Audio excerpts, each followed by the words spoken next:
আসসালামু আলাইকুম। আজকে আমি আলোচনা করব খাদ্য অধিদপ্তরের উপখাদ্য পরিদর্শক পদে যে লিখিত পরীক্ষাটি অনুষ্ঠিত হলো সেই লিখিত পরীক্ষার প্রশ্নগুলোকে সমাধান করার চেষ্টা করব। তো এখানে যারা যুক্ত আছেন তারা সবাই কেমন আছেন, কে কোথা থেকে যুক্ত আছেন অবশ্যই জানাতে ভুলবেন না। আর একটা বিষয় হচ্ছে যে লিখিত পরীক্ষাগুলো আমাদের সমাধান করতে হবে এই জন্যই যে বিশেষ করে 11 থেকে 20তম গ্রেডে যে চাকরি পরীক্ষাগুলো হয়, এই চাকরি পরীক্ষাগুলোতে দেখা যায় যে লিখিত পরীক্ষা হয়, প্রিলির পাশাপাশি লিখিত পরীক্ষা। তো এই লিখিত পরীক্ষাগুলোর যে প্রস্তুতি সেটা প্রিলির পাশাপাশি নিতে হয়, বা দেখা যায় যে প্রিলির পড়াশোনা করলে লিখিত প্রস্তুতি মোটামুটি হয়ে যায়, বাড়তি 10-20 নম্বর একটু আলাদা করে প্রস্তুতি নিতে হয়। তো আজকে আমরা দেখব যে খাদ্য অধিদপ্তরের যে প্রশ্নটি এসেছিল সেই প্রশ্নের আমরা সমাধান করব। তো যারা যুক্ত আছেন কেমন আছেন সবাই, পাশাপাশি অবশ্যই শেয়ার দিবেন, কারণ হচ্ছে এই প্রশ্নগুলোর মাধ্যমে সবাই যাতে উপকৃত হতে পারে। তো শুরুতেই যদি আমরা প্রশ্নটা যদি দেখি একটু, যে প্রশ্নটি ছিল আপনারা দেখতেই পারতেছেন 8/5/2026 তারিখে শুরুতে আমাদের বাংলা ছিল 30 নম্বরে, এখানে 90 মিনিট একটি পরীক্ষা ছিল এবং এখানে পূর্ণমান ছিল 100 নম্বরের পরীক্ষা, মাত্র 90 মিনিট সময় ছিল। তো এখানে খেয়াল করে দেখেন এখানে যে বিষয়টি, আচ্ছা, তো শুরুতেই আমরা যে বিষয়গুলো আমরা খেয়াল করে দেখব যে এখানে বাংলা ছিল, ইংরেজি ছিল, এছাড়া গণিত ছিল, সাধারণ জ্ঞান ছিল। তো এই প্রশ্নগুলো আজকে আমরা সমাধান করব। তো পাশাপাশি যেটা বিষয় হচ্ছে যে 11 থেকে 20তম গ্রেডের বেশ কিছু কমন টপিক আছে, সেই টপিকগুলো নিয়ে যদি আমরা আলোচনা করি, যেমন বাংলার ক্ষেত্রে যেমন হচ্ছে সন্ধি আসে, সমাস, বাগধারা, এরপর হলো কি বাক্য সংকোচন, প্রকৃতি প্রত্যয়, সমার্থক শব্দ, বিপরীতার্থক শব্দ, এই যে বিষয়গুলো আছে এগুলো হচ্ছে কমন টপিক, এগুলো প্রিলিতেও থাকে, লিখিত পরীক্ষাতেও থাকে। পাশাপাশি আরেকটা বিষয় হলো যে আপনাদের 11 থেকে 20তম গ্রেডে যেমন ইংরেজি ক্ষেত্রে যদি আমরা দেখি, যেমন ট্রান্সফরমেশন অফ সেন্টেন্স এটা কমন থাকে, প্রিপজিশন এগুলো কমন থাকে। পাশাপাশি দেখা যায় যে আপনাদের বাক্য যেটা রচনা আর কি, মানে ট্রান্সলেশন যেটা আর কি, বাংলা থেকে ইংলিশে ট্রান্সলেশন এটা থাকে। এই যে বিষয়গুলো যে আছে, এছাড়াও আপনাদের প্যারাগ্রাফ একটা লিখতে হয়, পাশাপাশি আপনাদের বাংলা অনুচ্ছেদ লিখতে হয়। আর গণিতের ক্ষেত্রে আপনারা প্রিলিতে ঠিক যে টপিকগুলো নিয়ে আপনারা প্রিলিতে পড়াশোনা করেন, একই টপিকগুলো কিন্তু আপনাদের লিখিত পরীক্ষা থাকে। তো এই যে বিষয়গুলো আছে এই বিষয়গুলো আমাদের কিন্তু খুব সুন্দর করে আপনাদের আয়ত্ত করতে হবে। তো এখানে দেখেন বাংলায় যে অংশগুলো ছিল শুরুতেই বাগধারার যে প্রশ্নগুলো ছিল একটু ভালো করে দেখেন। ময়ূর ছাড়া কার্তিক, দেখেন বাগধারাগুলো একটু ডিফারেন্ট বাগধারা এসেছে। আমি ক্লাসে কিন্তু সবসময় বলি 11 থেকে 20তম গ্রেডের ক্ষেত্রে যে আপনাদের ব্যতিক্রমী বাগধারাগুলো কিন্তু পরীক্ষা আসার সম্ভাবনা অনেক বেশি। তো শুরুতেই ছিল কি ময়ূর ছাড়া কার্তিক, যেটাকে আমরা কি বলতে পারি, ময়ূর ছাড়া কার্তিক এটার অর্থটা কি, এবং পাশাপাশি বাক্য রচনা করতে হবে। খেয়াল করে দেখেন ময়ূর ছাড়া কার্তিক হচ্ছে যেটাকে বলা হয় যে রূপবান পুরুষ, তাই না, রূপবান, তাই না, রূপবান মানে যার বেশি রূপ রয়েছে এরকম মানুষকে বলা হয় কি ময়ূর ছাড়া কার্তিক। যেমন আমরা যদি বলে থাকি, আমরা যদি খেয়াল করে থাকি যে সমাজে, তাই না, সমাজে বাক্য রচনা করতে হবে যে সমাজে জ্ঞান ছাড়া, মানে জ্ঞান না থাকা সত্ত্বেও, সমাজে জ্ঞান না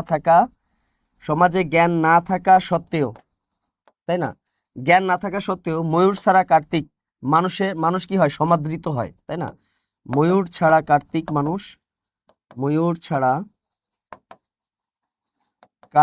মানুষের সমাদর বেশি। এই তো বাক্য রচনা হয়ে গেল, মানুষের কি বেশি, সমাদর বেশি। ময়ূর ছাড়া কার্তিক মানুষের কি সমাদর বেশি। এরপর যেমন দেখেন যে দুধে ঘিয়ে শ্রাদ্ধ করা, মানে যেটাকে বলা হয় কি অপব্যয় করা বা অপচয় করা, তাই না, দুধে ঘিয়ে কি করা, শ্রাদ্ধ করা, এটাকে বলা হয় যে অপচয় করা বা অপব্যয় করা বা অপচয় করা, এই অর্থ দেয়। যেমন আমরা যদি বলি যে সঠিক পরিকল্পনা না করে, তাই না, সঠিক পরিকল্পনা না করেই কি করা হয়, দুধে ঘিয়ের শ্রাদ্ধ করা, দুধে ঘিয়ের শ্রাদ্ধ করলে কি হবে না, শ্রাদ্ধ করলে দেশের উন্নতি হবে না। এ তো বাক্য রচনা কিন্তু হয়ে গেল, উন্নতি হবে না।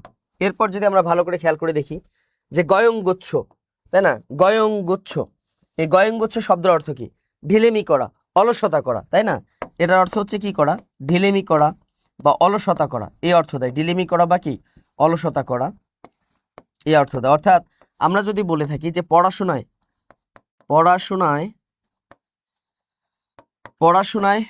গয়ংগুচ্ছ করলে, পড়াশোনায় যদি কি করে কেউ, যদি গয়ংগুচ্ছ করলে সরকারি চাকরি পাওয়া সম্ভব নয়, সরকারি চাকুরি পাওয়া সম্ভব নয়, সম্ভব নয়, সম্ভব নয়। এই তো বাক্য রচনা হয়ে গেল। এরপর যদি আমরা দেখি যে আঁচাআঁচি, আঁচাআঁচি মানে কি? পরস্পরের মনোভাব না বুঝা আর কি, ঠিক আছে, পরস্পরের মনোভাব না বুঝা, তাই না? আঁচাআঁচি করা মানে কি? পরস্পরের মনোভাব, তাই না? পরস্পরের মনোভাব যেটাকে বলা হয়, পরস্পরের মনোভাব। যেমন আমরা বলতে পারি যে বর ও কনের আঁচাআঁচি না করেই, আঁচাআঁচি না করেই কি করা হলো? বিয়ে সম্পন্ন হলো। বিয়ে কি হয়ে গেল? সম্পন্ন হয়ে গেল।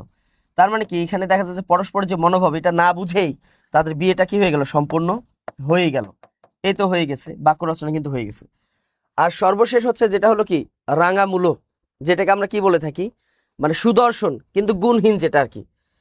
এই রাঙামূলো শব্দের অর্থ হচ্ছে সুদর্শন বা প্রিয় দর্শন বা সুদর্শন আপনারা বলতে পারেন। সুদর্শন কিন্তু গুণহীন ব্যক্তি আর কি। সুদর্শন কিন্তু কি? গুণহীন ব্যক্তি, তাই না? সুদর্শন কিন্তু গুণহীন। যেমন যোগ্যতা না থাকা সত্ত্বেও রাঙামূলো, যেমন আমরা যদি বলে থাকি যে যোগ্যতা, তাই না, যোগ্যতা না থাকা সত্ত্বেও কি হয়? যোগ্যতা না থাকা সত্ত্বেও রাঙামূলো মানুষের কি বেশি? কদর বেশি। এই যে হয়ে গেল কদর বেশি। দেখেন একটা কিন্তু বাক্য রচনা হয়ে গেল। তাহলে এই যে বাগধারা যেগুলো আছে আপনাদের খেয়াল রাখতে হবে, ঠিক আছে? এই যে বাগধারাগুলো যে আছে, অনেকেই বলেছেন যে কি মানে এই বাগধারাগুলো জীবনে কখনো দেখেনি। 11 থেকে 20 গ্রেড, আমি বারবার বলবো যে 11 থেকে 20 গ্রেডের বাগধারাগুলো সবসময় ডিফারেন্ট টাইপের আসে, ব্যতিক্রমী আসবে। এগুলো অবশ্যই বইতে দেওয়া আছে, আপনার বিগত সালে যে প্রশ্নগুলো এসেছিল এগুলো খেয়াল করবেন। পাশাপাশি বইগুলো আপনারা নিয়মিত চর্চা করুন এবং ব্যতিক্রমী যে বাগধারাগুলো আছে এগুলো দেখার চেষ্টা করবেন। আর অবশ্যই শেয়ার দিবেন যাতে করে এর মাধ্যমে অনেকেই উপকৃত হতে পারে। তো এই যে 5টা বাগধারা ছিল, এখানে অর্থ লিখে কি করা লাগতো? আপনাদের বাক্য রচনা যেটাকে বলা হয় বাক্য রচনা করতে হবে। এরপরে যে প্রশ্নটি ছিল, নিচের যে শব্দগুলো হতে স্বভাবতই মূর্ধন্য নয়, স্বভাবতই মূর্ধন্য হয়, এই শব্দগুলোকে খুঁজে বের করতে হবে। দেখেন আপনাদের মূর্ধন্য মূর্ধন্য নত্যবিধান সত্যবিধানের বেশ কিছু নিয়ম আছে। তো এর ভিতর যেগুলোতে স্বভাবতই মূর্ধন্য হয়, যেগুলোতে স্বভাবতই হয় মানে কি নিয়ম ছাড়াই হয়েছে, ঠিক আছে, এগুলোকে বলা হয় কি? স্বভাবতই মূর্ধন্য। এখানে অনেকগুলো শব্দ দেয়, সেখান থেকে কোনটা কোনটা হবে? যেমন এখানে দেখেন যে এটা মূলত তুন লিখেছে, এটা তৃণ হওয়ার কথা। তো যাই হোক, এই যে তৃণ যে শব্দটা আছে এটা হবে। এছাড়াও দেখেন যে বিপণী, তাই না, স্থানুগুণ পুণ্য বেনি, তাই না, চাণক্য মাণিক্য গণ বাণিজ্য লবণ মন বেনু বিনা কঙ্কন কণিকা, তাই না, এই যে শব্দগুলো আছে। এরপর দেখেন যে গৌণ, এটা স্বভাবতই হয়নি। এরপর যেমন দেখেন যে নিপুণ, এটা স্বভাবতই হয়নি। আরেকটা হলো নিক্কন, চিক্কন নিক্কন তৃণ। এছাড়াও দেখেন বাকিগুলো স্বভাবতই হচ্ছে। লুণ্ঠন, আমরা জানি যে নয়ের সাথে যদি ট বর্গীয় ধ্বনি যদি যুক্ত বর্ণ হয় তাহলে কি হয়? সেটা মূর্ধন্য ন হয়, এটা নিয়ম অনুযায়ী হয়েছে। ধরন শব্দ এখানে মূর্ধন্য, এটা তো কি হবে? র এর পরে কি হয়? মূর্ধন্য নয় হয়। রমণীয়, তাই না, এখানে দেখেন র আছে, তাই না, রি র স ক্ষীয় ক্ষয়ের পরে যদি ক বর্গ প বর্গ, তারপর অন্তস্থ হ অ, তারপর হচ্ছে অনুস্বার, এগুলোর পরে যদি ন আসে সেই নটা কি হবে? মূর্ধন্য ন হয়। তো র এর পরে এখানে দেখেন প বর্গীয় ধ্বনি এসেছে, তারপর নটা কি হবে? মূর্ধন্য হবে। এরপর দেখেন র ফলার পরে কি হয়? মূর্ধন্য ন হয়। প্রবণ, এই যে র ফলার পরে কি আছে? ব আছে, প বর্গীয় ধ্বনি আছে, তারপর নটা মূর্ধন্য ন হয়। তার মানে এইগুলো কিন্তু নিয়ম অনুযায়ী হয়েছে, নিয়ম ছাড়া হয়েছে। এখানে নিয়ম ছাড়া হয়েছে কোনটা? এই যে তুন হয়েছে, বিপণী, এরপর হচ্ছে গৌণ, নিপুণ এবং নিক্কণ, এগুলো স্বভাবতই হয়েছে, নিয়ম ছাড়াই হয়েছে। এরপর দেখা যাক পরবর্তী, আপনারা কিন্তু উত্তর করবেন। শব্দগুলোর ব্যাস বাক্য লিখুন। এখানে দেখেন, এই যে দেখেন আপনাদের কি আসছে? সমাস কিন্তু চলে এসেছে। তো এখানে ভালো করে দেখেন যে এখানে যেগুলো সমাস দেওয়া আছে এটার ব্যাস বাক্য লিখতে হবে এবং প্রত্যেকটা কোনটা কোন সমাস, ঠিক আছে, এগুলো একটু ভালো করে উত্তর করবেন। যারা এখানে আছেন কোনটা কোন সমাস হবে একটু উত্তর করেন দেখি। আয় ব্যয়, এটা আমরা জানি এটার ব্যাস বাক্য কি হবে? আয় ও ব্যয়, তাই না? এটা হলো কি? দ্বন্দ্ব সমাস। আয় ও ব্যয়, এটা কোন সমাস হবে? এটা হবে কি? দ্বন্দ্ব সমাস। আমরা জানি এটা হচ্ছে দ্বন্দ্ব সমাস এবং এটা হচ্ছে বিপরীতার্থক দ্বন্দ্ব সমাস। অবশ্যই সেটা কি হবে? বিপরীতার্থক হবে। এটা হচ্ছে বিপরীতার্থক দ্বন্দ্ব সমাস। বিপরীতার্থক কি হবে? বিপরীত অর্থ বোঝাবে। এরপর যেমন আমরা যদি বলি যে জ্ঞান বৃক্ষ, দেখেন জ্ঞান এবং বৃক্ষ, এই জ্ঞান শব্দটা একটা নাউন হিসাবে গণ্য করা যায়, বৃক্ষ এটাও একটা নাউন। নাউনের সাথে নাউন অথবা অ্যাডজেক্টিভের সাথে নাউন বা নাউনের সাথে অ্যাডজেক্টিভের যে সমাস হয় সেটা হচ্ছে মূলত কর্মধারয় সমাস। তো খেয়াল করে দেখবেন যে জ্ঞান, এই জ্ঞান জিনিসটা দেখা যায় যে এটা দেখা যায় না, এটা উপলব্ধি করতে হয়, কিন্তু বৃক্ষ কিন্তু দেখা যায়। যখনই দেখবেন যে একটা নাউনের সাথে একটা নাউন বা একটা অ্যাডজেক্টিভের সাথে একটা নাউনে কি হয়েছে? সমাস হয়েছে, এটা কর্মধারয় সমাস। তো খেয়াল রাখতে হবে যে কর্মধারয় সমাস এখানে যে তুলনা করা হয়েছে, তুলনা করার ক্ষেত্রে প্রথম যে পদ আছে বা প্রথম যে অংশটা আছে এটা হবে অদৃশ্য, এটা দেখা যাবে না। আর দ্বিতীয় অংশ যেটা আছে এটা কি হবে, দৃশ্যমান হবে। তো সেই হিসাবে এটাকে আমরা বলতে পারি কি জ্ঞান বৃক্ষ, যেহেতু অদৃশ্য একটা দৃশ্য, তার মানে এটা কি হবে রূপক কর্মধারা, এটা হবে কি জ্ঞানরূপ বৃক্ষ। কি হবে, জ্ঞানরূপ বৃক্ষ, অর্থাৎ এটাকে আমরা কি বলতে পারি, রূপক কর্মধারয়। এটাকে আমরা কি বলবো, রূপক কর্মধারয় সমাস, তাই না, রূপক কর্মধারয় সমাস। এরপরে দেখেন যে চৌরাস্তা, এটা তো পারার কথা। চৌরাস্তার ব্যাস বাক্য কি, চৌ বা চার রাস্তার সমাহার, তাই না, চৌ বা চার রাস্তার কি সমাহার। এটা কি হবে, আমরা সবাই জানি এটা হবে কি দ্বিগু সমাস, তাই না, এটা হবে কি দ্বিগু সমাস হবে। এরপর যদি আমরা খেয়াল করে দেখি লাঠালাঠি, তাই না, লাঠালাঠি একই ধরনের শব্দ, প্রথমটা শেষে আকার, পরেরটা শেষে ইকার, তার মানে এটা কি হবে, এটাকে বলে ব্যতিহার বহুব্রীহি সমাস। অর্থাৎ এটার ব্যাস বাক্য হবে, আপনারা উত্তর করেন, লাঠিতে লাঠিতে যে লড়াই, তাই না, লাঠিতে লাঠিতে যে লড়াই বা যে যুদ্ধ, সিহাকে বলা কি, এটা হলো কি ব্যতিহার বহুব্রীহি। এটা আমরা জানি যে ব্যতিহার বহুব্রীহি সমাস, ব্যতিহার বহুব্রীহি সমাস। এরপর যদি আমরা যদি বলি প্রাগ ঐতিহাসিক, প্রাগ ঐতিহাসিক, এটার ব্যাস বাক্য কি, ঠিক আছে, এটার ব্যাস বাক্য হচ্ছে কি, আমরা জানি ঐতিহাসিক, তাই না, ঐতিহাসিকের প্রাক, তাই না, ঐতিহাসিকের প্রাক, এটাকে কি বলা হয়, প্রাগ ঐতিহাসিক বলা হয়। এই যে ঐতিহাসিকের পূর্ব পদের সাথে যদি বিভক্তি যুক্ত হয়, এটা হলো তৎপুরুষ সমাস, এটাকে আমরা কি বলি, তৎপুরুষ সমাস বলি। এখন এটা কোন ধরনের বিভক্তি যুক্ত হয়েছে, পূর্ব পদের সাথে র বা এর, এই যে এর বিভক্তি যুক্ত হয়েছে, তার মানে এটাকে আমরা বলতে পারি যে ষষ্ঠী তৎপুরুষ, এটা কি হবে, ষষ্ঠী তৎপুরুষ সমাস। ঠিক আছে, এই যে অনেকে এখানে সঠিক উত্তর প্রদান করেছেন। তো এই যে প্রশ্নগুলো আছে, এই প্রশ্নগুলো আপনাদেরকে নিয়মিত চর্চা করতে হবে। চর্চা করার উদ্দেশ্য হচ্ছে যে সামনে যতগুলো 11 থেকে 20তম গ্রেডে লিখিত পরীক্ষা হবে, এই প্রশ্নগুলো থেকে কিন্তু রিপিট হবে, এই প্রশ্নগুলো বারবার রিপিট হয়। তো এই জন্য এই প্রশ্নগুলো সুন্দর করে আপনারা পড়বেন। এরপর দেখেন 3 নাম্বার 4 নাম্বার যে প্রশ্নটি আছে, 5 নাম্বার, শব্দগুলোর সঠিক বানান লিখুন। দেখেন এইটা একটু লেখার চেষ্টা করেন, যারা এখানে যুক্ত আছেন এই বানানগুলোকে সঠিক করে লিখবেন, যারা এখানে একটু কমেন্টসে লিখেন দেখি। যেমন এখানে দেওয়া আছে সমীপবর্তিনী, তাই না, এই যে সমীপবর্তিনী, এটা হচ্ছে কি হবে, সমীপ দীর্ঘইকার হবে। আর আমরা জানি কোনো শব্দের শেষে যদি নি যুক্ত হয়, সেই নিটা কি হয়, দীর্ঘইকার হয়, এবং তার আগে কি দেয়, রস্বইকার দেয়। তাহলে সেই হিসাবে এখানে কি হবে, বানানটা হবে সমীপবর্তিনী। এরপর দেখেন ব্যুৎপত্তি, এই ব্যুৎপত্তি বানানটা ভুল আছে, এটা সঠিক উত্তর কি হবে, ব্যুৎপত্তি, এখানে কি হবে, জফলা হবে একটা, ব্যুৎপত্তি, একটু লিখবেন। দুর্দশাগ্রস্ত, দুর্দশাগ্রস্ত বানানে ভুলটা কোথায়, ভুলটা হচ্ছে ঠিক এই জায়গায়, এটা কি হবে, আমরা জানি যে দুর্দশা, দুর্দশাগ্রস্ত, এই দন্তস্বয়ে ত হবে, এখানে হবে না আর কি। ঊর্ধ্বমুখী বানানটা দেখেন, এখানে ভুল আছে, ঊর্ধ্বমুখী, এখানে কি হবে, দীর্ঘ ই হবে, ঊর্ধ্বমুখী বানানে কি হবে, ঊর্ধ্বমুখী, তাই না, ঊর্ধ্বমুখী হবে। এরপর দেখেন নির্নিমেষ, নির্নিমেষ বানানটা ঠিক আছে এখানে, তারপরে এখানে হয়তো বা টেস্ট করেছে জাস্ট, যে দেখি ভুল করে কিনা, নির্নিমেষ, এই হলো কি শুদ্ধ বানান। তাহলে বানান শুদ্ধিকরণ থেকে আপনাদের কিন্তু কি আসবে, প্রশ্নগুলো আসবে, নিয়মিত আসবে। তো যারা এখানে যুক্ত আছেন অবশ্যই কমেন্টসে জানাবেন, সঠিক উত্তরগুলো দেওয়ার চেষ্টা করবেন। এরপর দেখা যাক পরবর্তী যে প্রশ্নগুলো আছে, পরবর্তী যে প্রশ্নগুলো এসেছিল সেগুলো আমরা দেখার চেষ্টা করব। এই যে দেখেন নিম্নলিখিত প্রশ্নগুলো সঠিক উত্তর প্রদান করুন। খেয়াল করে দেখেন, সঠিক উত্তর দেওয়ার চেষ্টা করেন। কি কি আছে বলেন দেখি। হরিনাথ মজুমদার সম্পাদিত পত্রিকার নাম কি? যারা উত্তর জানেন একটু উত্তর করবেন, ঠিক আছে, একটু উত্তর করবেন। সেটা হচ্ছে কি গ্রাম বার্তা প্রকাশিকা, তাই না, গ্রাম বার্তা, গ্রাম বার্তা প্রকাশিকা, এটা কি ছিল, তার পত্রিকা ছিল, তার সম্পাদিত পত্রিকা ছিল। মহাশ্মশান কাব্যের বিষয়বস্তু কি? আমরা জানি যে মহাশ্মশান কাব্যের বিষয়বস্তু হচ্ছে তৃতীয় পানিপথের যুদ্ধ, যেটা কি আহমদ শাহ আবদালির সাথে হয়েছিল, কি মারাঠার সাথে আহমদ শাহ আবদালির যে যুদ্ধটা হয়েছিল পানিপথ নামক জায়গায় ভারতের, এইখানে কি হয়েছিল, এটা হলো কি তৃতীয় পানিপথের যুদ্ধ। এবং যে যুদ্ধটা হয়েছিল 1761 সালে, 1761 সালে এই যুদ্ধটি হয়েছিল। আমরা জানি পানিপথের প্রথম যুদ্ধ হয়েছিল কত সালে, 1526 সালে, তাই না। সম্রাট বাবরের সাথে কার হয়েছিল, ইব্রাহিম লোদি, লোদি বংশের তৃতীয় শাসক ইব্রাহিম লোদির হয়েছিল 1526 সালে। আর তৃতীয় যুদ্ধ হয়েছিল 1761 সালে। যদ্যপি আমার গুরু, এই প্রবন্ধটার লেখককে, যদ্যপি আমার গুরু, এই প্রবন্ধের লেখক হচ্ছে, তার নাম কি বলেন তো দেখি, আহমদ ছফা, তার নাম হলো কি আহমদ ছফা, খুবই কমন একটা জিনিস। এরপর দেখেন যে আগুন পাখি উপন্যাসটি রচয়িতাকে, আগুন পাখি নামক যে একটা উপন্যাস আছে এটা রচয়িতাকে, এটা হচ্ছে বিখ্যাত উপন্যাসিক, তার নাম হলো কি হাসান হাফিজুল হক, তাই না, হাসান হাফিজুল হক, তাই না, হাসান হাফিজুল হক, তার হলো কি, এটা কি লেখা। এবার খেয়াল করে দেখেন, এরপর যদি আমরা দেখি পরবর্তী যে প্রশ্নগুলো আছে সেগুলো আমরা দেখার চেষ্টা করব, ঠিক আছে। এবার খেয়াল করে দেখেন সরি হাসান হাফিজুল হক বলতে কি হাসান আজিজুল হক, হাসান কি হবে আজিজুল হক হবে, সরি দুঃখিত, এটা হবে হাসান আজিজুল হক, বলতে ভুলে গেছে আর কি, আজিজুল হক। এরপর খেয়াল করে দেখেন ছিন্নপত্রটা রবীন্দ্রনাথ ঠাকুরের কোন ধরনের সাহিত্যকর্ম? আপনারা জানেন যে বাংলা সাহিত্যের প্রথম যে সাহিত্যকর্ম ছিল পত্রকাব্য যেটাকে বলা হয়, এটা হলো একটা পত্রকাব্য বা পত্র সংকলন। পত্রকাব্য বা কি হবে, এটা হবে পত্র সংকলন। আপনারা জানেন যে বাংলা সাহিত্যের আধুনিক যুগের সূচনা হয়েছে কার হাত ধরে? আধুনিক যুগের সূচনা হয়েছে মূলত মাইকেল মধুসূদন দত্তের হাত ধরে। তার একটা পত্রকাব্য ছিল, ওইটাই ছিল বাংলা সাহিত্যের প্রথম পত্রকাব্য, এটাকে আমরা জানি কি বীরঙ্গনা পত্রকাব্য।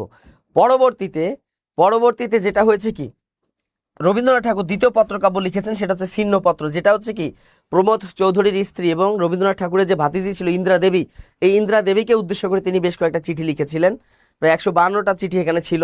সেই চিঠিগুলোকে তিনি কি করেছেন, যখন তিনি বাংলাদেশে অবস্থান করেছিলেন রবীন্দ্রনাথ ঠাকুর তার ভাতিজিকে উদ্দেশ্য করে অধিকাংশ চিঠি লেখা। তো এই যে তথ্যগুলো আছে খুব সুন্দর করে এগুলো কিন্তু করতে হবে। এরপর দেখেন ইংরেজিতে একটা প্রশ্ন এসেছে। এরপর আসেন যে ইংরেজি, এখানে 30 নম্বর ছিল। প্রথম যে প্রশ্নটি ছিল সেটা হলো কি what's the meaning of the word sporadic, তাই না? স্পোরেডিক এই শব্দের অর্থ কি? তো স্পোরেডিক শব্দের অর্থ হচ্ছে বিক্ষিপ্ত বা বিচ্ছিন্ন, মানে ছড়িয়ে ছিটিয়ে থাকা, এটাকে বলা বিক্ষিপ্ত বলা হয় বা বিচ্ছিন্ন, এটা সঠিক অর্থ কি বিক্ষিপ্ত বা বিচ্ছিন্ন। এরপর দেখেন what's the verb form of danger, এই যে ডেঞ্জার যে শব্দটি আছে এটার ভার্ব ফর্ম কি হবে? তো আমরা জানি যে ডেঞ্জার শব্দের ভার্ব ফর্ম হচ্ছে ইন ডেঞ্জার হয়, তাই না? ইন ডেঞ্জার হয়, ইন ডেঞ্জার। এরপর দেখেন পরবর্তী যে প্রশ্নটি আছে what would be the right antonym for initiative. Initiative মানে যেটাকে বলা হয় কি আগ্রহী বলা হয়, ইনিশিয়েটিভ, তাই না? আগ্রহী, যার আগ্রহ বেশি, ইনিশিয়েটিভ আগ্রহী। এটার অ্যান্টোনিম ফর্ম কি হবে? আমরা জানি এটা অ্যান্টোনিম ফর্ম, আমরা বিভিন্ন শব্দ আছে এর মধ্যে আমরা লিখতে পারি ইনডিফারেন্স, তাই না? ইনডিফারেন্স, ইনডিফারেন্স বলতে কি বোঝায়, মানে যার উদাসীন যাকে বলা হয়, মানে আগ্রহীর বিপরীত শব্দ হচ্ছে উদাসীন, উদাসীন ব্যক্তিকে কি বলা হয়? ইনডিফারেন্স বলা হয়, তাই না? উদাসীন। এরপর খেয়াল করে দেখেন যে what's the noun form of the word love, এই যে লাভ যে শব্দটা আছে এটা নাউন ফর্ম কি? এটা নাউন ফর্ম হচ্ছে কি লাফটার, তাই না? এটার নাউন ফর্ম হবে কি লাফটার হবে, নাউন ফর্ম। এরপর দেখেন হু রট দ্য প্যারাডাইস লস্ট, এই যে দেখেন প্যারাডাইস লস্ট এটি কে লিখেছেন, তাই না? আমরা জানি এটি লিখেছেন একজন ইংরেজ কবি, তার নাম হলো কি জন মিল্টন। জন মিল্টনের লেখা হচ্ছে কি প্যারাডাইস লস্ট, জন মিল্টন। তাহলে এই যে তথ্যগুলো আছে এই তথ্যগুলো কিন্তু সামনে আপনাদের যে 11 থেকে 20তম গ্রেডের বিভিন্ন যে লিখিত পরীক্ষা হয় সেই লিখিত পরীক্ষায় কিন্তু এগুলো কমন আসার সম্ভাবনা অনেক বেশি। এই জন্য এগুলো কি করবেন আপনারা, এগুলো ভালো করে পড়াশোনাটা করবেন। এরপর দেখেন পরবর্তী যে প্রশ্নগুলো আছে ফিল ইন দ্য ব্ল্যাঙ্কস, তাই না? এখানে আপনাদেরকে বিভিন্ন ধরনের প্রিপজিশনের এখানে ব্যবহার আছে, এখানে রাইট ফর্ম অফ ভার্বের ব্যবহার আছে। তো আপনাদের এখানে কি করতে হবে, ফিল ইন দ্য গ্যাপ, এখানে আপনাদের গ্যাপ পূরণ করতে হবে। The man died dash over eating, আমরা জানি অতিরিক্ত খাওয়ার কারণে যদি কেউ মরে যায় তাহলে সেখানে কি ডাইটের সাথে কি প্রিপজিশন হিসাবে কি বসে, ডাইট ফ্রম বসে, তাই না? অতিরিক্ত খাওয়ার কারণে এখানে কি বসবে, ডাইট ফ্রম। আর if left before I came, খেয়াল করে দেন আফটার বিফোরের নিয়মটা তো আপনারা জানেন, প্রেজেন্ট পাস্ট পারফেক্ট, তাই না? প্রেজেন্ট পারফেক্ট যেটা আর কি প্রেজেন্ট পারফেক্ট, তাই না? হ্যাভ হ্যাজ হ্যাড হ্যাড, এই যে এটা যে নিয়ম, তাই না? বা সরি পাস্ট পারফেক্টের যে নিয়মটা আছে বিফোর এবং কি আফটার এবং বিফোরের নিয়ম। তাহলে এখানে যেহেতু আছে, এখানে যেহেতু প্রেজেন্ট মানে পাস্ট সিম্পল টেন্স যেহেতু পরে আছে তাহলে অবশ্যই এখানে কি হবে, পাস্ট পারফেক্ট হবে, এখানে কি হবে, হ্যাড হবে, তাই না? হ্যাড হবে। তারপর দেখেন she dash saving every Penney she could for months, এই যে কুড যেহেতু আছে, তাই না? এটা আমরা তো জানি, এই তথ্যগুলো তো আপনাদের জানা আছে, রাইট ফর্ম অফ ভার্বসের ব্যবহারগুলো। এখানে কি হবে, শি হ্যাড বিন হবে, শি হ্যাড বিন সেভিং, এখানে কি বসবে, হ্যাড বিন বসবে। Nelson is a British warship, তাই না? এই যে জাহাজের নাম, তাই এখানে কোন আর্টিকেলটা বসবে, এ বসবে, এন বসবে নাকি দি বসবে? তো আমরা তো জানি, খেয়াল করে দেখেন এখানে কি হবে, দ্য নেলসন হবে, তাই না? দ্য নেলসন হবে। তারপর দেখেন he was dressed dash a black suit, তাই না? সে একটা ব্ল্যাক সুইট পরেছে, তাই না?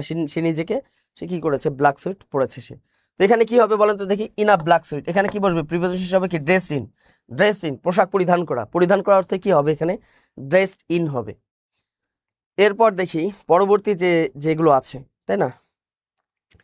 কিছু করার আগে ভালো করে ভেবে নাও, এই যে এখানে যে দেওয়া আছে আপনাদের কিছু করার আগে কি করে নাও, ভালো করে ভেবে নাও, তাই না?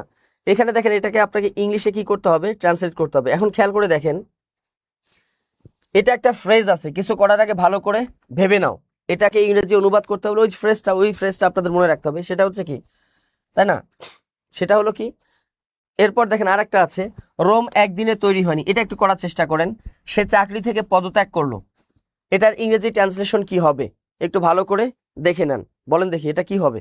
একটু উত্তর করার চেষ্টা করেন, একটু উত্তর করার চেষ্টা করেন। তাহলে কিছু করার আগে ভালো করে ভেবে নাও কি হবে এটা, লুক বিফোর ইউ লিভ, তাই না? Look before you leave, look before you leave হবে। এরপর দেখেন রোম একদিনে তৈরি হয়নি, তাই না? রোম রোম একদিনে তৈরি হয়নি। রোম ওয়াজ নট, তাই না, build in a day, was not build in a day, একদিনে কি হয়নি, তৈরি হয় নাই। এরপর খেয়াল করে দেখেন সে চাকরি থেকে পদত্যাগ করলো, তাই না? কি হবে এটা, হি হ্যাড রিজাইন, তাই না? হি হ্যাড রিজাইন, সে কি করলো, পদত্যাগ করলো।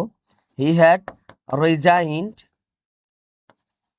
ইডি, হি হ্যাড রিজাইনড, তাই না, ফ্রম হিজ জব, তাই না, ফ্রম হিজ জব, সে কি করলো, সে চাকরি থেকে কি করলো, রিজাইন করলো। He had resign from his job, সে চাকরি থেকে কি করেছে, রিজাইন করেছে, তাই না?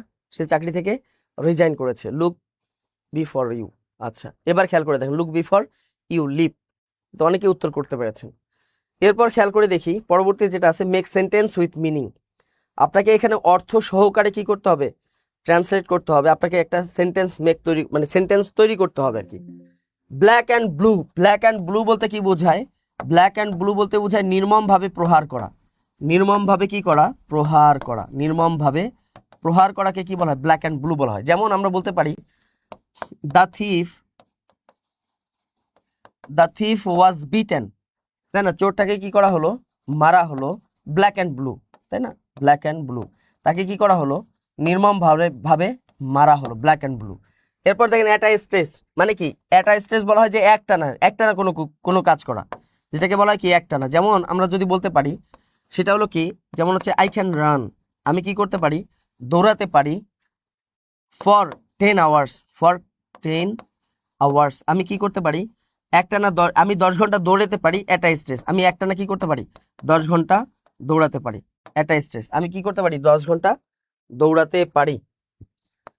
তাহলে কি হবে, I can run for 10 hours at a stress, আমি কি করতে পারি, একটানা 10 ঘন্টা দৌড়াতে পারি। তো এইভাবে কি করতে পারবেন আপনারা, ঠিক আছে, খেয়াল করে দেখেন। এরপর যদি আমরা বলি টয়েল অ্যান্ড ময়েল, টয়েল অ্যান্ড ময়েল বলতে কি বোঝায়, যেটাকে বলা হয় পরিশ্রম করা। কি করা, পরিশ্রম করা, শ্রম দেওয়া বা পরিশ্রম করা, তাই না? যেমন আমরা যদি বলে থাকি দ্য রিক্সা পুলার, তাই না, দ্য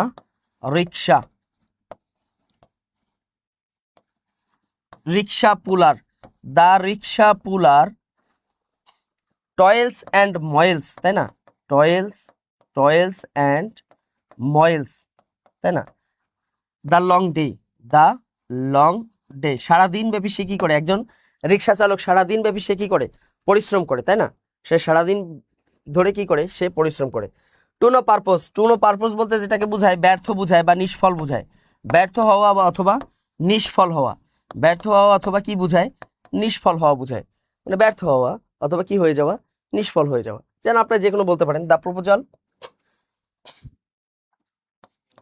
দেখেন দ্য প্রপোজাল বলতে পারেন, দ্য প্রপোজাল, তাই না, দ্য প্রপোজাল ওয়াজ কি হয়ে গেছে, the proposal was to know purpose, মানে কি হয়ে গেছে, ব্যর্থ হয়ে গেছে। টু নো পারপোজ, এই যে প্রস্তাবটা দিয়েছিলেন এটা কি হয়ে গেছে, ব্যর্থ হয়ে গেছে। টু নো পারপোজ হয়ে গেছে, এটা ব্যর্থ হয়ে গেছে।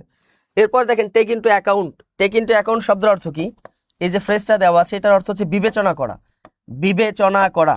যেমন আমরা বলতে পারি, এটা যদি আমরা বলি যে দ্য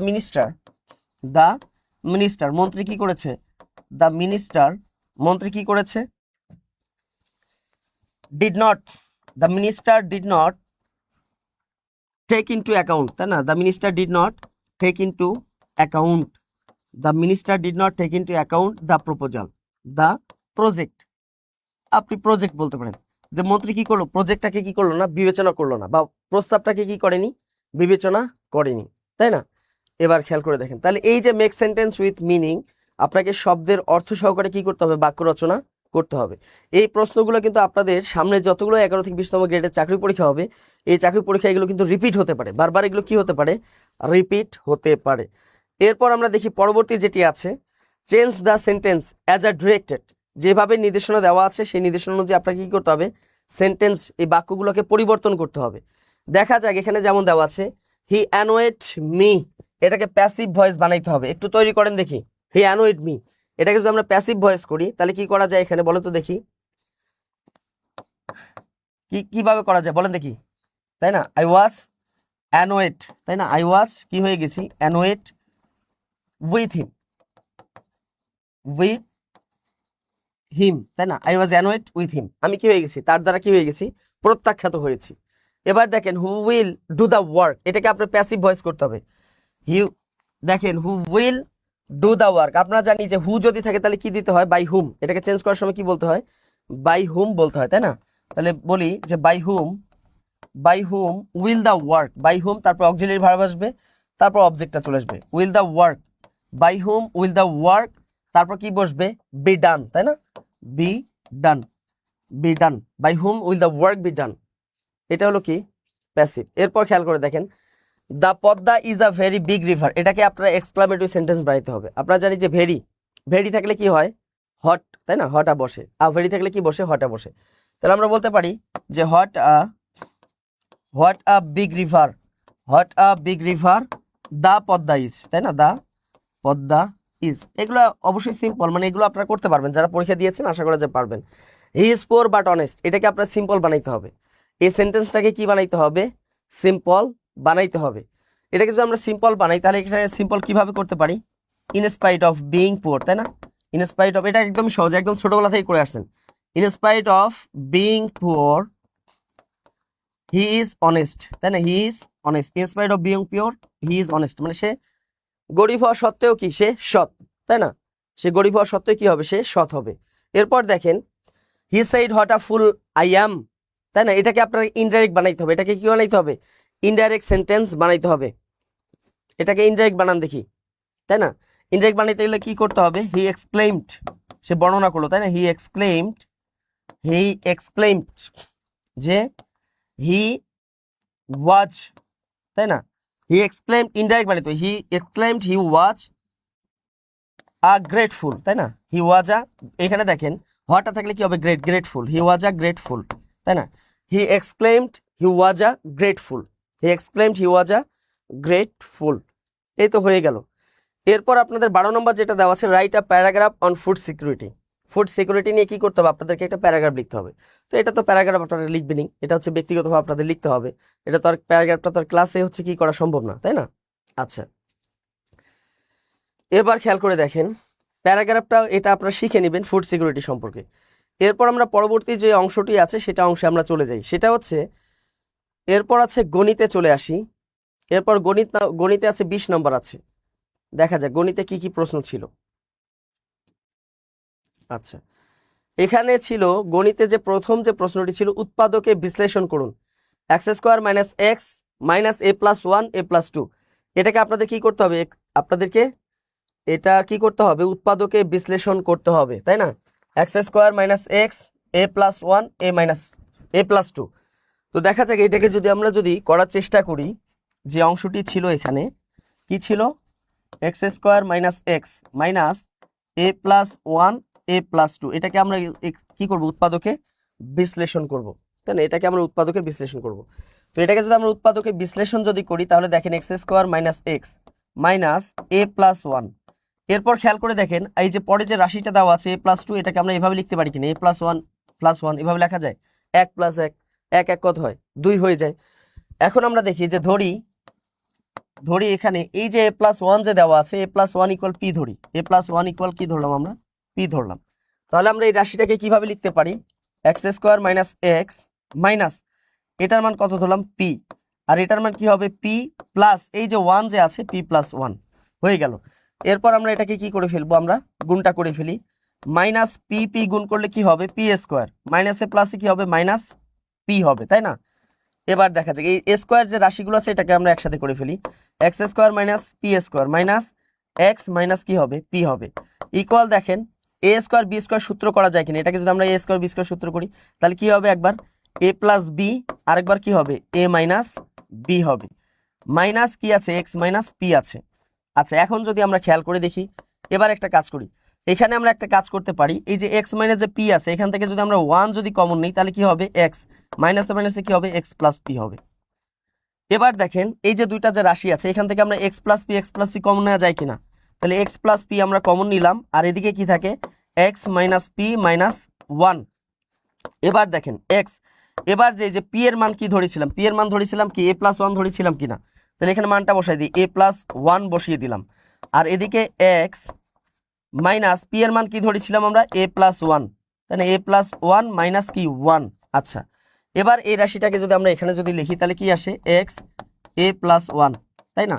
এরপর কি আছে এক্স, এবার দেখেন এই যে এখানে প্লাস আছে, প্লাসে মাইনাসে কি হবে মাইনাসে, মাইনাস এ দিলাম, আর মাইনাসে প্লাসে কি হবে মাইনাস ওয়ান, আর এদিকে কি আছে minus one, minus one equal, তাহলে কি হবে এক্স প্লাস এ প্লাস ওয়ান, আর এদিকে কি থাকে এক্স মাইনাস এ, এই মাইনাস ওয়ান যোগ করলে কত হয় মাইনাস টু হয়।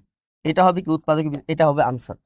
এটা একদম সহজ, তাই না, এটা একদমই সহজ। এটা আপনারা যারা করেছেন, যারা হয়তো বা এই যে উৎপাদক বিশ্লেষণ বিশেষ করে 9-10-এর, বিশেষ করে ক্লাস 8-এর এবং 9-10-এর যে উৎপাদক বিশ্লেষণ যেগুলো করেছেন, তারা এগুলো পারার কথা। একদম সিম্পল একটা ম্যাথ এসেছিল। এরপর দেখা যাক পরবর্তী যে প্রশ্নটি আছে, 600 মিটার রাস্তা নির্মাণ করতে প্রথম মিটারের জন্য 20 টাকা খরচ হয়, তাই না। পরবর্তী প্রত্যেক মিটারের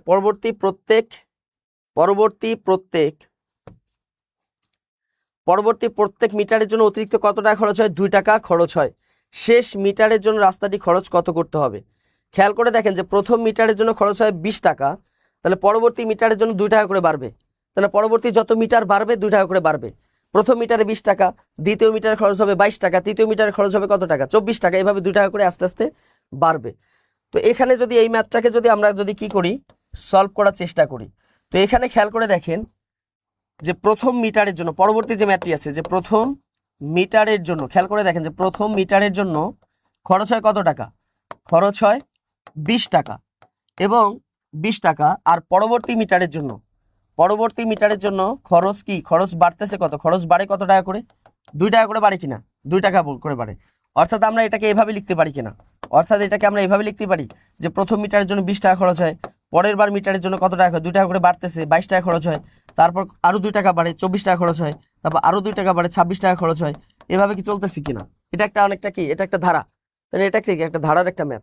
এবার খেয়াল করে দেখেন, তো এখানে আমাদের বের করতে হবে কি যে শেষ মিটারের জন্য, এখানে বলছে রাস্তাটির শেষ মিটারের জন্য নির্মাণ খরচ কত হবে। শেষ মিটার বলতে কি বোঝায়, যেহেতু রাস্তাটা হলো 600 মিটার, তার মানে এই যে 600তম যে মিটার আছে, এই 600তম মিটারে গিয়ে কত টাকা খরচ হবে, তাই না। যারা ধারার ম্যাথগুলো করেছেন তারা এটা পারার কথা। সেটা হচ্ছে আমরা জানি যে এখানে প্রথম পদ কত, এখানে দেখেন যে প্রথম পদ এ ইকুয়াল কি হবে 20। আচ্ছা, এখানে সাধারণ অন্তর ডি ইকুয়াল কি হবে, সাধারণ অন্তর হচ্ছে কি ডি ইকুয়াল কি হবে, দ্বিতীয় পদ মাইনাস কি হবে প্রথম পদ ইকুয়াল কত হয় 2 হয়। আর এখানে এন তম পদ আমরা বের করব কি, এন তম পদ মানে আমরা কততম পদ বের করতে যাচ্ছি 600তম পদ, অর্থাৎ এন তম পদ ইকুয়াল কত হবে 600 হবে। তো এখন খেয়াল করে দেখেন, আমরা জানি, আমরা একটা সূত্র জানি, তাই না, আমরা জানি সেই সূত্রটা কি, আমরা জানি যে এন তম পদের সূত্র কি, এন তম পদের সূত্র হচ্ছে এ প্লাস, তাই না, এন মাইনাস 1 ইন্টু কি ডি হবে না। আচ্ছা, এখন মান বসাই দিই। আমরা জানি যে এন তম পদের মান কত ধরেছি আমরা 600 ধরেছি, তাহলে 600 এন তম পদ মানে কি 600তম পদ। আচ্ছা, এর মান কত পেয়েছি আমরা, এর মান পেয়েছি কত 20 পেয়েছি, প্লাস এন এর মান কত, এন হলো 600, তাহলে 600 মাইনাস এখানে কত হবে 1 বলতে 1 ধরলাম আর কি, 1 ইন্টু ডি এর মান কত, ডি হচ্ছে পার্থক্য সাধারণ মানে কি সাধারণ অন্তর, এখানে কত ধরেছি আমরা পেয়েছি 2। এবার দেখি 200 যোগ 600 থেকে 1 গেলে কত থাকে 599 থাকে, আর এটা গুণ অবস্থা আছে, গুণ হচ্ছে কত 2। এবার দেখা যাক যে 20 যোগ, তাহলে 599 দুগুণে কত হয় 600 দুগুণে কত হয় 1200 থেকে 2 কমে যাচ্ছে, তার মানে আমরা বলতে পারি 1198। তাহলে 1198 সাথে 20 যোগ করলে কত হয়, এখানে হচ্ছে 8 9 2 11 1, তাহলে কত হয় 1218 টাকা। তাহলে উত্তর কত হবে 1218 টাকা হবে। এটাই হবে কি সঠিক উত্তর। তো যারা এখানে যুক্ত আছেন, এই ম্যাথগুলো আপনাদের কাছে কেমন লাগতেছে, খুবই সহজ না, এই ম্যাথগুলো অত্যন্ত কিন্তু সহজ, এগুলো কিন্তু বাসায় একটু প্র্যাকটিস করলে কিন্তু আপনারা পারার কথা, পেরে যাওয়ার কথা। এরপর দেখা যাক পরবর্তী যে প্রশ্নটি আছে, পরবর্তী যে গণিতটি আছে সেটা আমরা করার চেষ্টা করব। খেয়াল করে দেখেন, একজন ফল বিক্রেতা 5% ফল পচে গেল এবং আরো 5% ফল পরিবহনের সময় নষ্ট হয়ে গেল, বাকি শতকরা কত লাভে বিক্রয় করলে মোটের উপর 20% লাভ হবে। তার মানে একজন বিক্রেতা যে পরিমাণ ফল কিনেছিল তার 5% নষ্ট হয়ে গেছে, 5% পরিবহনের সময় নষ্ট হয়ে গেছে। এখন কথা হচ্ছে যে তাকে যদি 20% লাভ করতে হয় আর 20 টাকা যদি লাভ করতে হয় তাহলে তাকে কত বিক্রি করতে হবে, কত টাকা বিক্রি করা লাগবে। তো খেয়াল করে দেখেন সে লস করেছে কত টাকা, সে প্রথমে তার ফল নষ্ট হয়ে গেছে কত পার্সেন্ট, তাহলে প্রথমে নষ্ট হয়েছে 5%, এবার পরিবহনের সময় নষ্ট হয়েছে কত পার্সেন্ট, 5%। তাহলে মোট নষ্ট হলো কত, খেয়াল করে দেখেন। তো আমরা যদি ধরি যে মোট ফল হলো তার 100টি, মোট ফল কতটি, 100টি ফল ছিল, তার মধ্যে মোট নষ্ট হয়ে গেল কতগুলো, এদিকে 5% নষ্ট ছিল আর 5% পরিবহনের সময় নষ্ট হলো, তার মানে কি 10% নষ্ট হয়েছে, 10% নষ্ট হয়ে গেছে। তার মানে আমরা কি বলতে পারি কিনা যে মোট 100টার ভিতরে 10% নষ্ট হয়ে গেছে। তাহলে 100 ভিতরে 10% নষ্ট হওয়া মানে কি মোট নষ্ট হলো কতটি, 10টি নষ্ট হলো। তাহলে ভালো ফল কতগুলো ছিল, তাহলে মোট ফল যদি 100 হয়, এর ভিতরে যদি 10টা যদি নষ্ট হয়ে যায় তাহলে ভালো ফল ছিল কতটি, 90টি ফল ভালো ছিল। তাহলে 90টি ফল কি ছিল, ভালো ছিল। এরপর খেয়াল করে দেয় এখন যদি তাকে যদি 20% যদি লাভ করতে হয়, তাকে যদি 20% লাভ করলে, তাহলে 20% লাভ করলে মোট মূল্য কত দাঁড়ায়, বলুন তো দেখি মোট মূল্য কত দাঁড়ায়। তাহলে 20% লাভ করলে, এটা যদি আমরা একবারই বলি 20% মানে শতকরা 20, তার মানে এই 100 এর 20%, এটাকে আমরা সংক্ষেপে লিখতে পারি, তারপর আমরা করলাম, তার মানে 20, অর্থাৎ এটাকে কি করা যায়, 20% লাভ হলো, অর্থাৎ এটাকে কি বলা যায়, 120 ধরা যায় কিনা। একদম আমরা এভাবে না করে 20% মানে হচ্ছে কি 100 20% কত হয়, 20 হয়, তার মানে 120 টাকা। তার মানে খেয়াল করে দেখেন যে 90 টাকা যেটা ছিল, তাই না, যে 90 টাকা ছিল, এই 90 টাকার ফলটা তাকে এখন বিক্রি করতে হবে কত টাকায়, 120 টাকায়। যদি সে 90 টাকার ফল 120 টাকায় যদি সে বিক্রি করে তাহলে কি হবে, তার 20% মানে 20% লাভ হবে। এখন তাহলে এটাকে আমরা এভাবেই করে ফেলি, সেটা হচ্ছে কি যে 90 টাকার ফল, কত টাকার ফল, 90 টাকার ফল বিক্রি করতে হবে, 90 টাকার ফল বিক্রি করতে হবে কত টাকায়, 120 টাকায়। তাহলে সুতরাং 1 টাকার ফল বিক্রি করতে হবে কত টাকায়, 120 ভাগ কত হবে, 90 টাকা। তাহলে সুতরাং 100 টাকার ফল তাকে বিক্রি করতে হবে কত টাকায়, 120 গুণ কত হবে, 100 ভাগ কত হবে, 90। আমরা যদি এটাকে ভাগ করি তাহলে 3 দিয়ে ভাগ করা যায়, 3 3 9, 3 4 12, আর ভাগ করা যায়, যাচ্ছে না। তাহলে 4 দিয়ে 100কে গুণ করলে কত হবে, 400 ভাগ হবে 3। তো আমরা এটাকে ভাগ করে ফেলি, 400কে যদি ভাগ করি, 3 1 কত হবে, 3 হবে, 1 0 নামালাম 10, 3 3 কত হচ্ছে 9, আবার বিয়ে করলে 1 0 হলো কত 10, আবার 3 3 কত হচ্ছে 9, 1 বিয়ে করো, তার মানে কত টাকা, 133 সমস্ত 3-এর 1 টাকায় কি করতে হবে, এটাকে বিক্রি করতে হবে। তাহলে দেখেন, তাহলে এই 90 টাকার ফলটা যদি সে 133 দশমিক সমস্ত 3-এর 1 টাকায় যদি বিক্রি করে তাহলে তার কি থাকবে, 20% লাভ থাকবে। তাহলে শতকরা লাভ কত, শতকরা লাভ আমরা সহজেই করতে পারি, সেটা হচ্ছে এই 133 থেকে যদি আমরা শতকরা 100কে যদি বাদ দিই তাহলে আমার শতকরা কত শতাংশ লাভ হচ্ছে, 3-এর 1% আমার লাভ থাকতেছে। তাহলে এখানে শতকরা কত হবে, 33 সমস্ত 3-এর 1% কি থাকবে, লাভ থাকবে। তাহলে এটাই বলেছিল যে যদি, তাহলে কি হবে, শতকরা কত লাভে বিক্রি করলে মোটের উপর 20% লাভ হইতো। তার মানে শতকরা যদি আমরা 33 সমস্ত 3-এর 1% লাভে যদি আমরা বিক্রি করি তাহলে কি হবে, 20% লাভ আমাদের থাকবে। এরপরে যে অঙ্কটা ছিল সেটা হচ্ছে 15 বছর পরে পিতার বয়স পুত্রের বয়সের দ্বিগুণ হবে, মানে 15 বছর পরে পিতার বয়স পুত্রের বয়সের দ্বিগুণ হয়ে যাবে। কিন্তু 5 বছর পূর্বে পিতার বয়স পুত্রের বয়সের 4 গুণ ছিল, কয় গুণ ছিল, 4 গুণ ছিল, তাদের বর্তমান বয়স কত। অর্থাৎ 15 বছর পরে পিতার বয়স হয়ে যাবে পুত্র বয়সের দ্বিগুণ, কিন্তু 5 বছর আগে পিতার বয়স পুত্রের বয়সে কত গুণ ছিল, 4 গুণ ছিল। এখন তাদের বয়সটা কত, এটা আমরা এখন কি করব, বের করার চেষ্টা করব। তাহলে খেয়াল করে দেখেন যে 15 বছর আগে ছিল দ্বিগুণ, আর 5 বছর 15 বছর পরে 15 বছর কি ছিল, 15 বছর পরে হবে দ্বিগুণ, আর 5 বছর আগে ছিল 4 গুণ, ব্যাস। তাহলে আমরা ধরি এখানে পুত্রের বয়সটাকে ধরি, যে পুত্রের বয়স কত, পুত্রের বয়স হলো কি x বছর, পুত্রের বয়স কত বছর, x বছর। তাহলে পিতার বয়স কত হবে, পিতার বয়স হবে কত বছর, y বছর। এখন প্রথম যে কথাটা ছিল যে কয় বছর আগে, 15 বছর আগে, অথবা আমরা যদি দ্বিতীয় শর্ত থেকে যদি আসি যে 5 বছর পূর্বে 4 গুণ ছিল। আচ্ছা খেয়াল করে দেখেন, তাহলে পুত্রের বয়স হলো x, তাই না, বা পিতার বয়স কত ছিল, পিতার বয়স হলো y, 5 বছর আগে, এটা ছিল 5 বছর আগে পিতার বয়স, 5 বছর আগে পুত্র বয়স কত ছিল, x - 5 ছিল। শর্ত হলো যে 5 বছর আগে এই পিতার বয়সটা ছিল পুত্রের 4 গুণ। এই যে এটা হলো পুত্রের কত গুণ? 4 গুণ। যেহেতু পুত্রের 4 গুণ, তাহলে 4 দিয়ে গুণ দিই। তাহলে সমীকরণটা কি দাঁড়ায়? y - 5 ইকুয়াল 4 দিয়ে x কে গুণ করলে কি হবে? 4x মাইনাস 4 পাশে কত হয়? 20 হয়। ইকুয়াল দেখেন y মাইনাস এই 4x টাকে এদের পাশে নিয়ে আসলে কি হবে? বামে নিয়ে আসলে -4x ইকুয়াল কি হবে? -20 -5 টা ওদিকে গেলে কি হবে? +5 হবে। তাহলে ইকুয়াল দেখেন y মাইনাস 4x ইকুয়াল কি হবে? এই যে মাইনাস, এখানে কি হবে? -15 হবে না? -5 থেকে -20 থেকে +5 গেলে, তাহলে ইকুয়াল দেখেন y ইকুয়াল -15, এই 4x টাকে ওপারে নিয়ে গেলে কি হবে? +4x হবে। তাহলে সুতরাং y ইকুয়াল কি লেখা যায়? 4x - 15 লেখা যায় কিনা? লেখা যায়। এবার আমরা দেখব পরবর্তীতে যদি আসি, এবার দ্বিতীয় সমীকরণ আসবো। দ্বিতীয় সমীকরণ কি বলেছে? দ্বিতীয় সমীকরণে বলেছে 15 বছর পর পিতার বয়স পুত্রের বয়সের দ্বিগুণ হবে। 15 বছর পর হবে। তাহলে এটা হলো 1 নম্বর আমরা ধরলাম।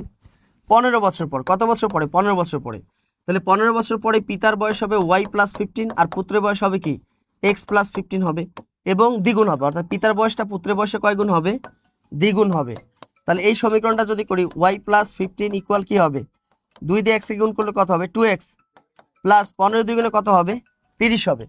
15 দুগুণে কি হবে? 30 হবে। আচ্ছা, তো ইকুয়াল খেয়াল করে দেখেন যে y এই 2x টাকে এদিকে নিয়ে আসলে কি হবে? -2x ইকুয়াল কি হবে? 30 প্লাস 50 এর ওদিকে গেলে কত হবে? -50 হবে। তাহলে ইকুয়াল দেখেন y - 2x ইকুয়াল কত হবে? 30 থেকে 15 গেলে কত থাকে? 15 থাকে না? 15 থাকে। তাহলে বা y, এখন খেয়াল করে দেখেন এই যে y এর মান কিন্তু আমরা 1 নম্বরে পেয়ে গেছি। 4x মাইনাস কত পেয়েছি? 15 পেয়েছি। তাহলে এখানে লিখে ফেলি 4x - 15 মাইনাস কি? এই যে 2x, এখানে আমরা y এর মানটা এখানে বসাই দিলাম। ইকুয়াল কত থাকে? 15 থাকে। তাহলে বাকি থাকে এই 4x থেকে 2x বাদ গেলে কত থাকে? 2x থাকে ইকুয়াল 15। এই -15 যদি আমরা ডানে নিয়ে যাই তাহলে কত হয়? +15 হয়ে যায়। তাহলে বা x ইকুয়াল কত হয়? 30 আর এই 2টা এদিকে এসে ভাগ হয়ে গেল, তাহলে কত থাকে? 15 থাকে। তাহলে আমরা এই পুত্রের যে বয়স ধরেছিলাম কত? x বছর, অর্থাৎ পুত্রের বয়স পেলাম 15। তাহলে পিতার বয়স কত? এবার এই x এর মানটা আমরা 1 নম্বর সমীকরণে বসাই ফেলি। তাহলে আমরা যদি বসাই তাহলে 4 × x এর মান কত পাইলাম? 15 পাইলাম। মাইনাস কত আছে? -15। তাহলে ইকুয়াল কত হবে? 4 15 60 -15 ইকুয়াল কত? 45 বছর। তাহলে আমরা পাইলাম যে পিতার বয়স কত বছর? 45 বছর। পিতার বয়স কত বছর হবে? 45 বছর হবে। বুঝতে পেরেছেন? এবার খেয়াল করে দেখেন, এবার দেখেন যে সাধারণ জ্ঞান যে অংশটা আছে, এরপর হলো কি সাধারণ জ্ঞান অংশটা আমরা করে ফেলি, খুব দ্রুত করব। যে পুরাতন ব্রহ্মপুত্র এবং মেঘনার মিলনস্থল কোথায়? পুরাতন ব্রহ্মপুত্র এবং মেঘনার মিলনস্থলটা কোথায় আছে? আমরা জানি এটা হলো ভৈরব বাজার, কিশোরগঞ্জের ভৈরব বাজার। খুব দ্রুত উত্তর করবো, কিশোরগঞ্জে কি ভৈরব বাজার। এরপর দেখেন বাংলাদেশ জাতিসংঘের কততম সদস্য ছিল? এটা পারার কথা। আমরা জানি যে বাংলাদেশ জাতিসংঘের 136তম সদস্য ছিল। গ নাম্বার আছে 1 জিবি সমান কত এমবি? আমরা জানি 1 জিবি সমান হচ্ছে 1024 এমবি, তাই না? এবার ডিবিএমএস এর পূর্ণরূপ কি? আমরা ডিবিএমএস এর পূর্ণরূপ আমরা জানি যে ডাটাবেস ম্যানেজমেন্ট সিস্টেম, তাই না? Database management system, database management সিস্টেমকে বলা হয় কি? ডিবিএমএস। তারপর চাঁদ দিগন্তের কাছে অনেক বড় দেখায় কেন? এটা হচ্ছে বায়ুমণ্ডলীয় প্রতিসরণের কারণে। বায়ুমণ্ডলীয় প্রতিসরণের কারণে কি দেখায়? বড় দেখায়, প্রতিসরণের কারণে। এরপর দেখেন সার্ক কবে গঠিত হয়েছে? আমরা অবশ্যই জানি সার্ক গঠিত হয়েছে 8 ডিসেম্বর 1985 সালে। 8 ডিসেম্বর 1985 সালে কি হয়? সার্ক গঠিত হয়েছে। ফিফা বিশ্বকাপ ফুটবল কোথায় অনুষ্ঠিত হবে? আমরা জানি যে কানাডা, মেক্সিকো এবং কি যুক্তরাষ্ট্র। এটা তো আমরা জানি কানাডা, মেক্সিকো এবং যুক্তরাষ্ট্রে কি এটা কি হবে? অনুষ্ঠিত হবে। কানাডা, মেক্সিকো, যুক্তরাষ্ট্র, এবং এখানে প্রথমবারের মতো 48টা দল অংশগ্রহণ করবে এবং 104টা ম্যাচ হবে এখানে সর্বমোট, তাই না?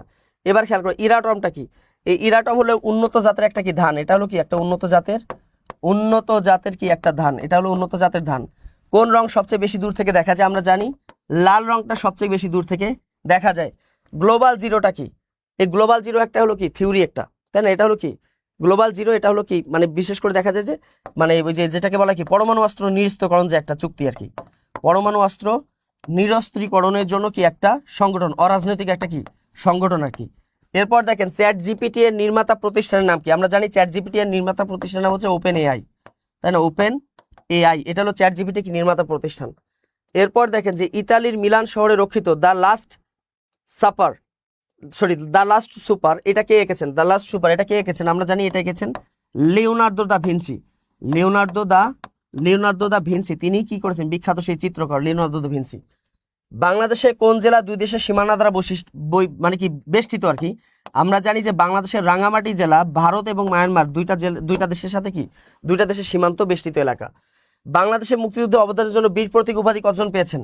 বীর প্রতীক উপাধি পেয়েছেন আমরা জানি যে 426 জন বীর প্রতীক উপাধি পেয়েছেন।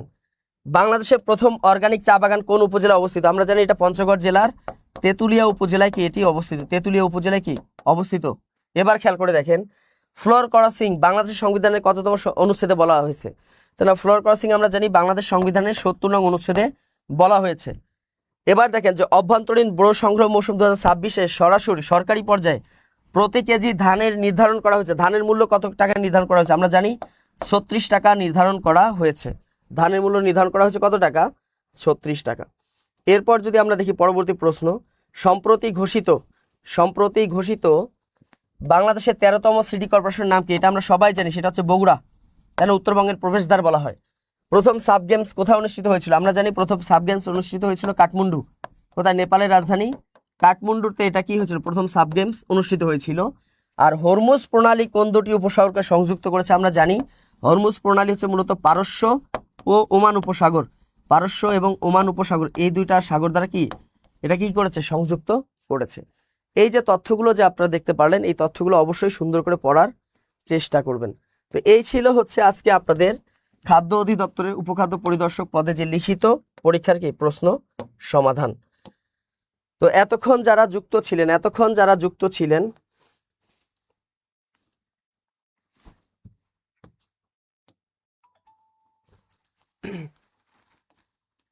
তো এতক্ষণ ধরে যারা যুক্ত ছিলেন সবাইকে অসংখ্য ধন্যবাদ। আর পাশাপাশি আজকে যে পরীক্ষাটি আপনারা দেখতে পারলেন, এই প্রশ্নগুলো বাসায় সুন্দর করে আপনারা কি করবেন? চর্চা করার চেষ্টা করবেন। এর মাধ্যমে আসন্ন যে 11 থেকে 20 গ্রেডের চাকরি পরীক্ষার প্রশ্নগুলো খুব সুন্দরভাবে সমাধান করতে পারবেন। তো সবাই ভালো থাকবেন, সুস্থ থাকবেন। আপনাদের সাথে আবার দেখা হবে। আসসালামু আলাইকুম।